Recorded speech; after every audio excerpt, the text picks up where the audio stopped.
Stay tuned for Bava Kama. 23rd of June, Rabbi Levitt, Gemora. Hello again, Rabbi. Hi, how you doing, Lou?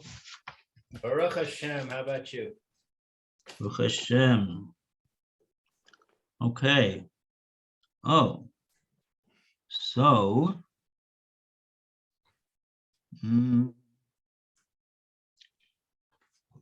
okay, so we yesterday we went weiter, and we spoke about Rav Papa. We spoke about Rav Papa, and we read the Rashi as well. Rav Papa was on, this is Tzadi Hey Amid Beis, and it's about 14 lines from the top of the page. 95B2, left-hand column.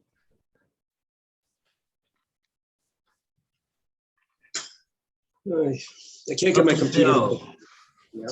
My Zoom is not working on the computer. I don't know, so I'm gonna have to use the phone. Oh, okay. Yep. Okay, so so yesterday we did Rav Papa Amar, and so now we could go to the next step. The Gemora is now bringing Tanan, Gazel Para. So Gazel Para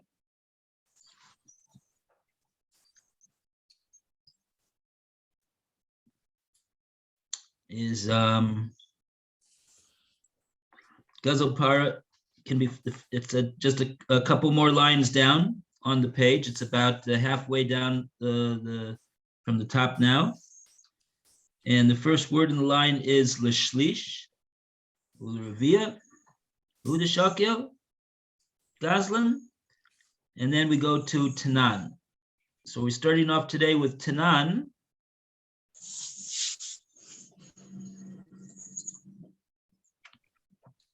On 95B. Where is it, Roy? 95B2, Yeah, left-hand column. yeah. Right. Rav Papa is the new paragraph there, and Tanan is the last paragraph. The Gemara challenges the Rav Papa's interpretation. 1, 2, 3 lines from the bottom of that column. 95B2.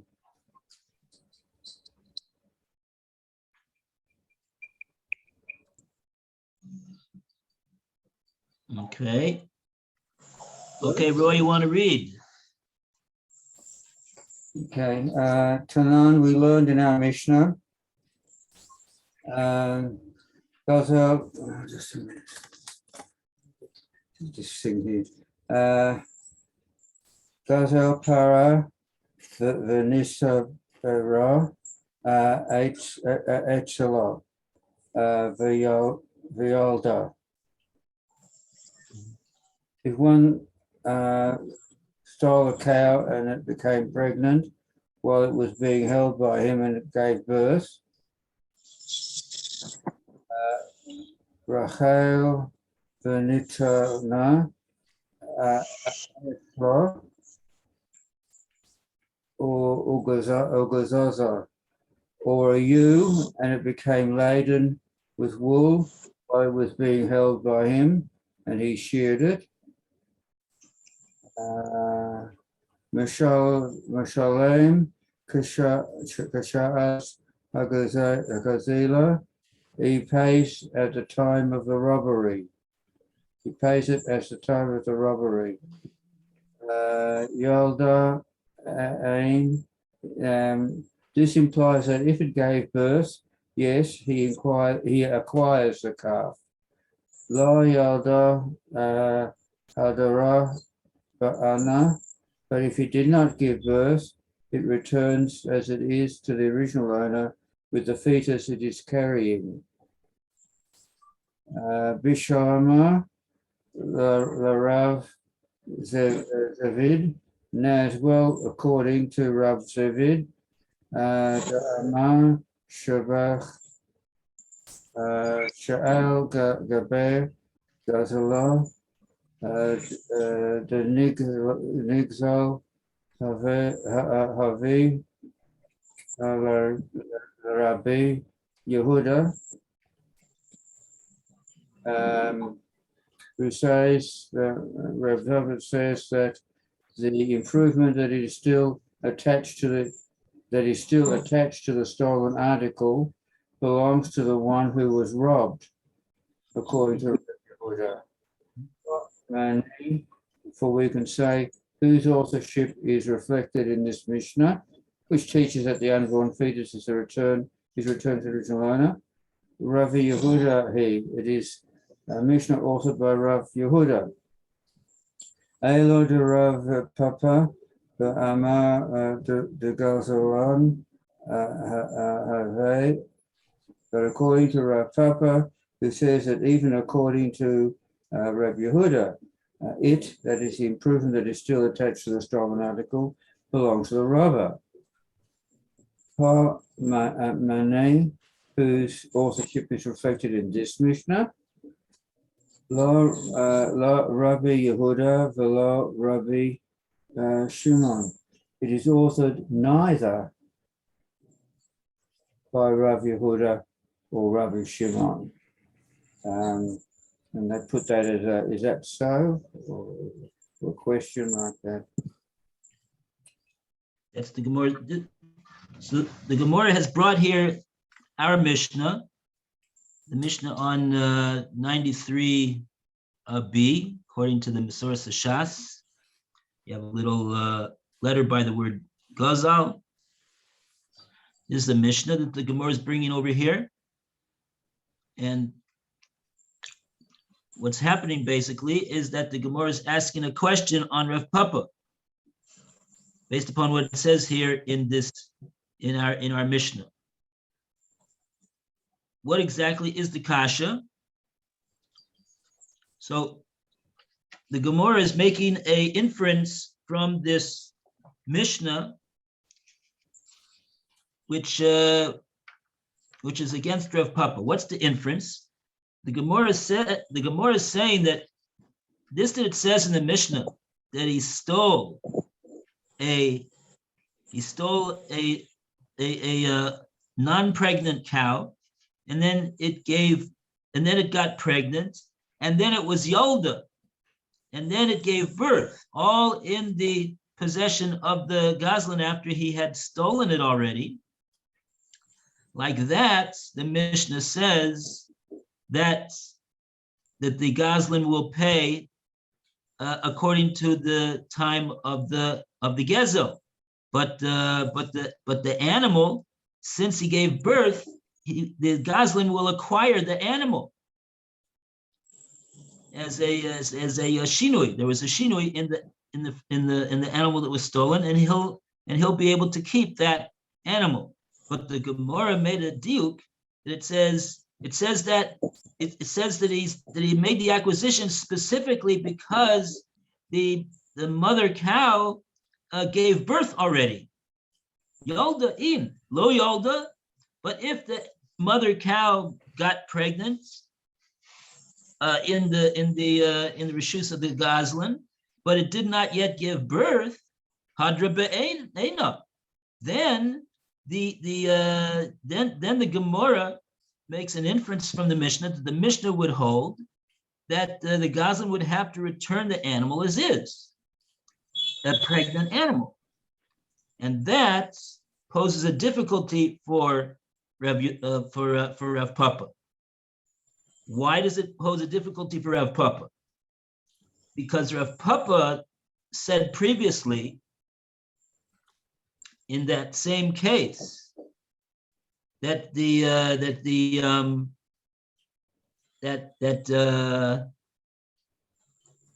Gemora says El Rav Papa the Amar the Gazlan Habe. Rav Papa explained that in that case it would belong the increased value of the animal would also belong to the Gazlan. He would not have to give it back. And the Gemara says, so if so, then who is the Mishnah going like? The Mishnah would not be going like Rabbi Yehuda, nor going like Reb Shimon. So Rav Papa is in between a rock and a hard place, because according to both of them, there's no difference really, or whether the animal gave birth, the animal did not give birth. There's no distinction whether in that regard. It all belongs to the Gazlan, according to Rabbi Yehuda. Okay, so let's see how the Gemara is going to answer this question that it's asked on Rav Papa. Do we have any Rashi though? Maybe Rashi is going to explain a little bit of this. Yeah, Rashi is going to explain. There's a Rashi over here, Lo Rabbi Yehuda, Lo Reb Shimon. Rashi is going to explain why it is, according to Rav Papa, that this Mishnah is not going to be able to accord neither with Rav Yehuda or Rabbi Shimon. And so that's not their problem, it's Rav Papa's problem, because the way that he explains them. So let's see how Rashi explains over here. Lo Rabbi Yehuda, Lo Reb Shimon. It's not according to Rabbi Yehuda or Rabbi Shimon. Who calls Shekain, and all the more so, the Rabbi Meir, Lo. It's not according to Rabbi Meir. It's not midkun established. The Katani Reisha, because it was taught in the Reisha. I guess we'll talk about the Reisha of the Mishnah. A gazel para muhberet, someone a robber of a cow that's pregnant, the yalda, and gave birth, or a rachel ta'una, because a ewe that was loaded with wool and he sheared it, mishalei should pay demei para, the value muberet, ha'umeret liyaldei, the value of the cow that's waiting to be given birth. That is the amount, the pregnant cow amount. V'chulei. Ul Rebbe Meir, and to Rebbe Meir, Mishalem Gizot, Vladot, Kedahashta.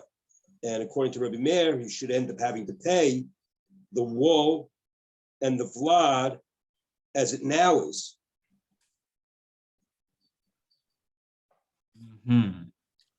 Okay, this is getting a little bit complicated, trying to figure out all of these calculations over here.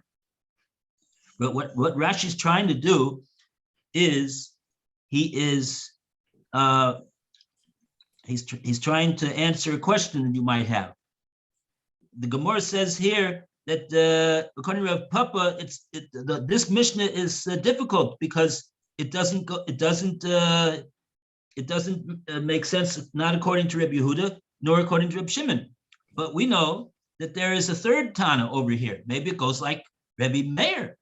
Why did the Mishnah only? Why did the Gemara only say over here it doesn't go like Rabbi Yehuda or Reb Shimon? Maybe it goes like Rabbi Meir, and that's how Rav Papa will explain that the Mishnah goes like Reb Meir, and then he has a way to explain the Mishnah, which is being consistent with his worldview of these halachas over here.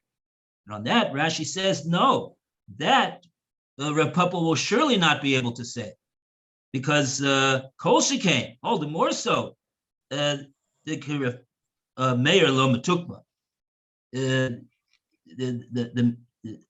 all the more so, based upon what Rav Papa has said so far, we will not, according to him, be able to explain that this Mishnah goes like Reb Meir. And then he goes on to explain why that is, Rashi.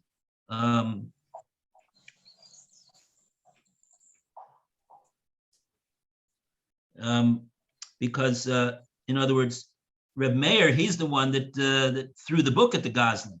The Reb Meir, he says the Goslin, he's got to pay back the Gizos and the Vlados as they are right now, not even as they were stolen. So according to Reb Meir, this Goslin, he's not gonna make any profit whatsoever of this on this gazelle they did. He's gonna, even though he stole it in a less expensive state, he's gonna have to return everything according to the more expensive state, more appreciated state that it is right now. So that's totally against the way that Rav Papa was saying that the Rav Papa held that even according to Rabbi Yehuda, the shevach, the appreciated value, belongs to the Goslin.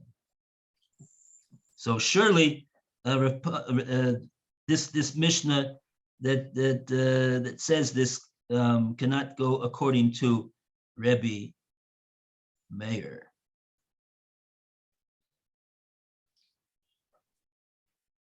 Okay. It's a bit yeah. Let's see what the Gemora is going to answer for Rav Papa.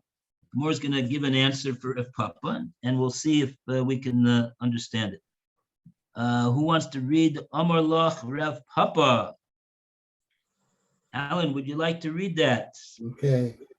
The Gemara answers Amar Lach Rav Papa. Rav Papa would say to you, who Hadim a few low Yudah now me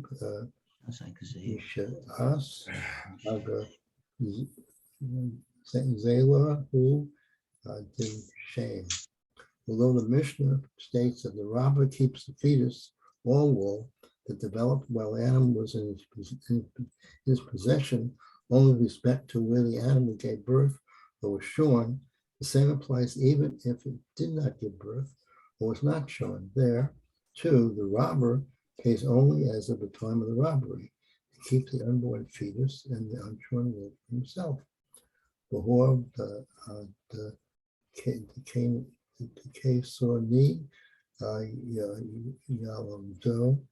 and that which mistakes this law that the robber acquires what fell in his possession only in case when the animal gave birth or was shorn, because they the sea Reshua Lador, since the Tana in the first segment seized upon the case of where the animal gave birth or was shorn, Nosib say for Nami Yaldor, for the sake of symmetry, also seizes in the latter segment of the Mishnah upon the case of where the animal gave birth and was shorn.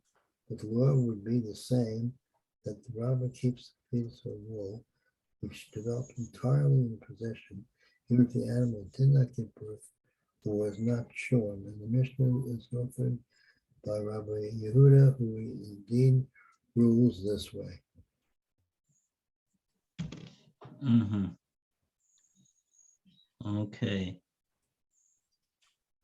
Okay, let's take a look at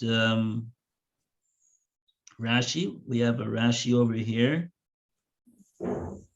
ID the Nosav Resha Yolda. Do you want to read? Okay. ID the Nosav Resha.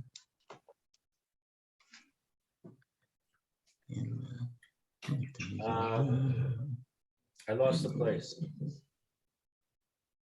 The Rashi is Dibra Maskal. I did the Nosav Resha Yolda. Oh, got it. Okay.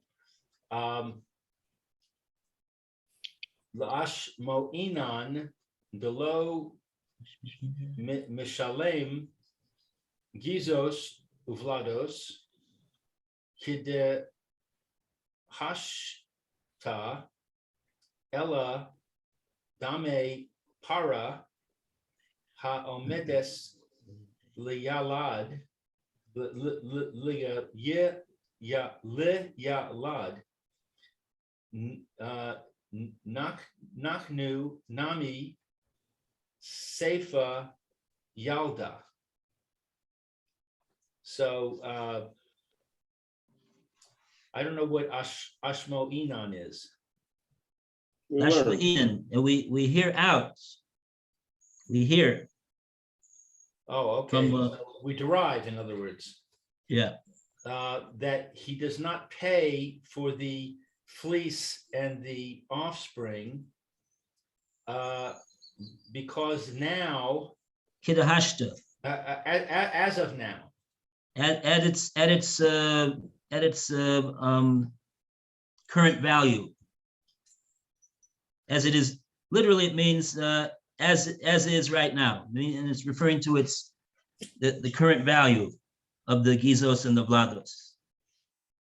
Ella, rather, dame, Like Reb Meir says.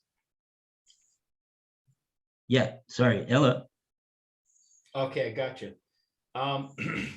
Ella, rather, dame para, the value of the cow, haomedes, as it stands, lialad, to give birth, meaning it hasn't given birth yet. Nakat, nami, what's nakat? It's chosen. It took that case.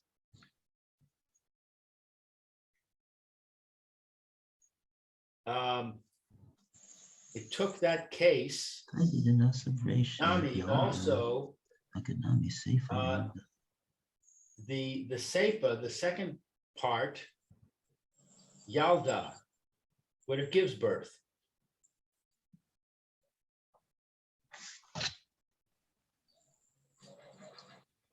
So it's saying that there's two parts to the brisa, and in the Resha, it says that he doesn't pay. Let's see, he does pay. No, Delo. He does not pay for the fleece and the offspring as their value is at this time. Rather, the value of the cow as it stands to give birth. It hasn't given birth yet, so he just pays for the value of the cow. That's yeah.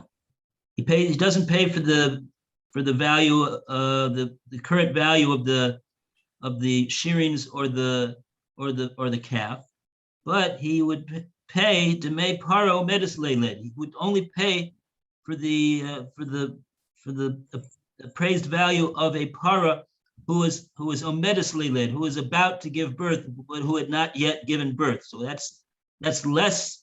That's a lower figure than paying for the vlad, for the animal and the vlad as it is right now, having after birth.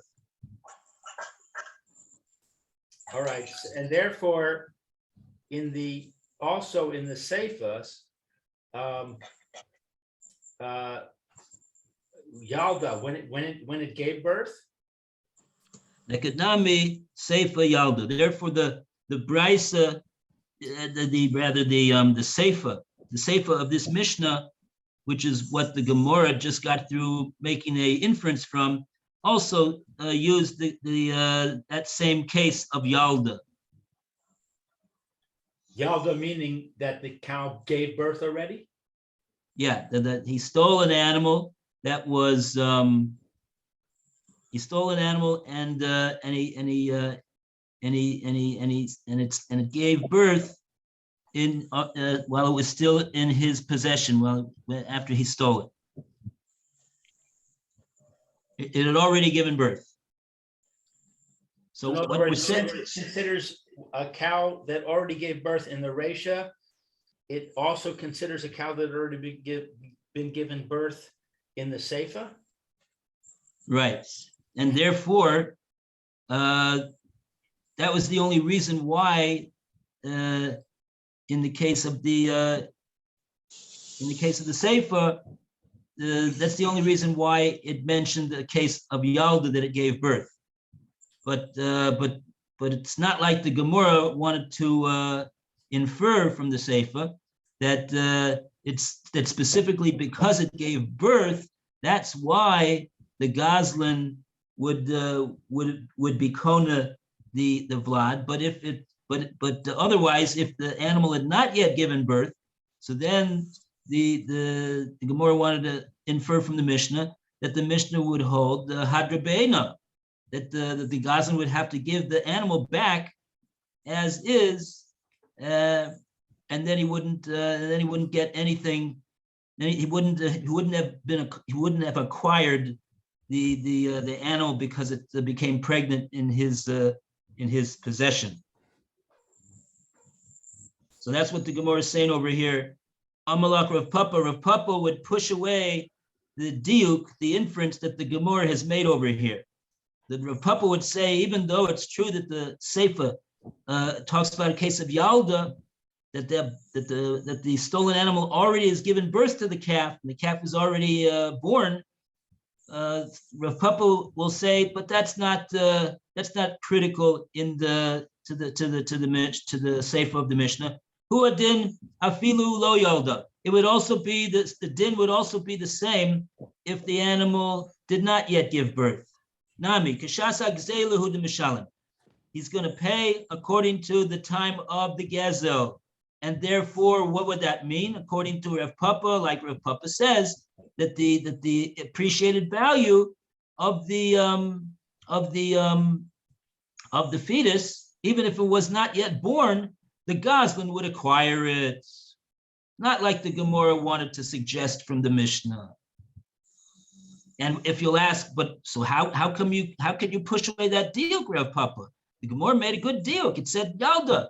So Rav Papa will say to you, no, the only reason why the Gemara in the Seifa used the case of Yalda is because the Gemara needed to talk about a case of Yalda in the Resha. And therefore, since it needed to use the case of Yalda in the Resha, it followed through and was consistent in using a case of Yalda in the Seifa as well. But even if the mother had not given birth yet, still the din would be, says Rav Papa, that the Goslin would only pay kashas akzela, and he would acquire the appreciated value, even if the animal was not yet born. It doesn't matter that it was born yet. Okay. And now we just got the Gemara now is 2 more lines, and then we're going to go to another point. So, who has, everybody's read so far? Okay, we'll go back to Roy. Tanya Kavase, the Rav Papa. Tanya Kavase, Rav Papa. It was taught in the Brisa that which is called the understanding of Rav Papa. Rabbi Shimon Omer says, Rain Elsa Kailu Hey Shuma Atalo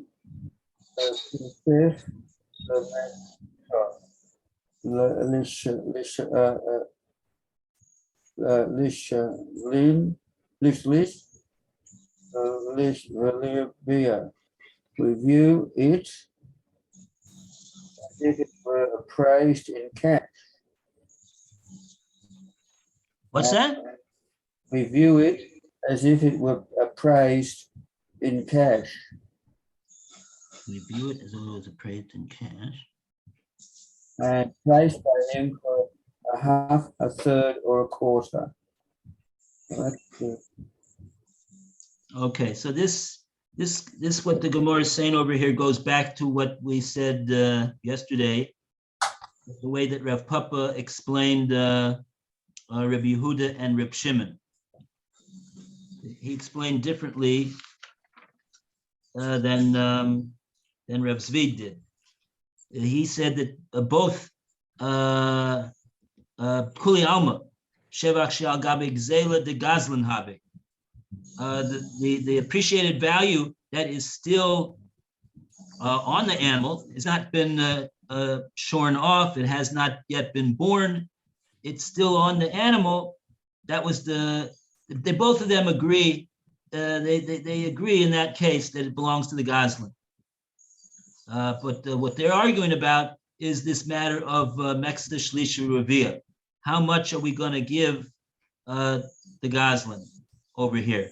And that's the way Reb Papa explained the machlokes between Rabbi Yehuda and Reb Shimon. That Rabbi Yehuda said the shevach, which is still part of the animal, totally belongs to the Goslin. He gets 100% of it. And Reb Shimon said we give him a certain percentage. We give him a certain percentage. We give him a half of it, a third of it, a quarter of it. We don't give them the whole thing, but basically they both of them hold that that it belongs to the appreciation belongs to the Goslin, even though it's still part of the stolen animal. He doesn't have to return the animal as is and not get the appreciated value. He's acquired the appreciated value even if it's still on the animal. So here the Brisa, the Gemora is just pointing out that that we do have a Brisa that explains that the view of Reb Shimon is exactly the way that Rav Papa said that Reb Shimon holds, which is quite amazing. That Rav Papa explained Reb Shimon exactly the way that the Brisa explains it. He presumably did not know the Brisa, otherwise he would have quoted the Brisa. But nevertheless, he was such a straight thinker that he was able to fathom that this is exactly what Reb Shimon says. And we see that that's so from the words of the Brisa. Amazing. Sod Lashem Lireyav. Hashem reveals his secrets to those who fear him. Okay, so we have 3 minutes if you want to start the next section over here. Amar Rav Ashi. Anybody like to read for 3 minutes?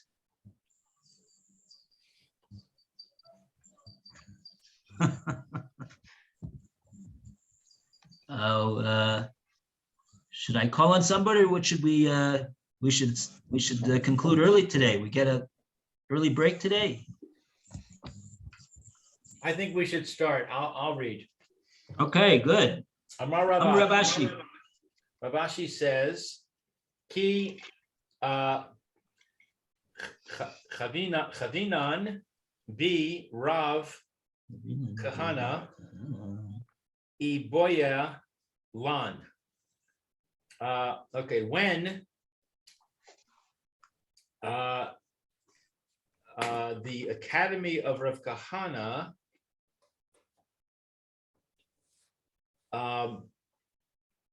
inquired. Ki havinen be Rav Kahana. Rav Ashi is saying about himself, when we were by the yeshiva of Rav Kahana. Rav Ashi was a Talmud of Rav Kahana. He says when we were in yeshiva, in Rav Kahana's yeshiva, Iboylan, the following question was posed. Okay. The Rebbe Shimon de Amar le Mechetza Lishlim Velir Via Hu Dishakil Gazlan. Okay, so according to Rebbe Shimon, who says that that the robber takes half or a third or a quarter. Ki misal kinan lay.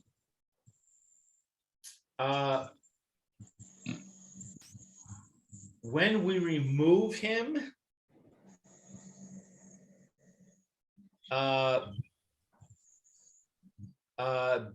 bidemei misal kinan lay. It is with the value that we remove him. Oh, Dilma, mi bisra shakul, or maybe from the meat.